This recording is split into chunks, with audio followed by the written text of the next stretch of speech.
मध्ये काय घ्यायचं फक्त तुम्हीच करणार का? मी तिथे कार्य ठोकणार का? मला सांगा. रूपरेषा माहिती पाहिजे की नाही त्या आमदारला?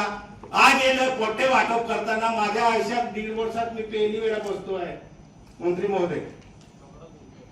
मग असं का? नाही तर कायदे नियम आता त्या नियम मध्ये नाही बसत असेल तर मी 5 वर्ष माझे होऊन जाईल, मी कधी तुमच्या ऑफिस मध्ये येणार नाही. आणि माझे अधिकार असेल तर मी कलेक्टर असेल, एसपी असेल का आयुक्त असेल, माझ्या कार्यक्षेत्रामध्ये जर माझे अधिकार असेल तर मला विचारायचं कोणता कार्य तुम्ही घेऊ शकत नाही. हे माझा अनुभव मी सांगतो तुम्हाला. मग मलाच माहिती पडू देत नाही माझ्या मतदारसंघामध्ये. मग हे कारका तुम्ही माझी इज्जत घेता का? एक लोकप्रतिनिधीचा अपमान करता ना. कोणत्या काही लिस्ट मध्ये आमदारांना नाही बोलवायचं ते सांगा. मी 1.5 वर्ष खेचलो आहे साहेब. तेव्हा यांचे काय काय कार्यक्रम असतो फक्त अधिकारी घेतात.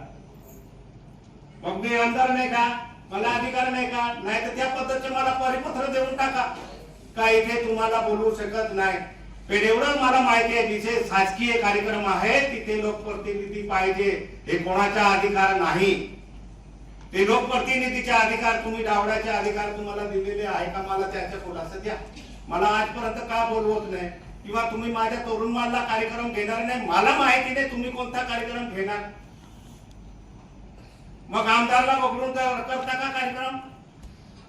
आमदार महोदय, वन हक्क जमिनीच्या बाबत जो कायदा निर्माण झाला 2006 ला आणि 2000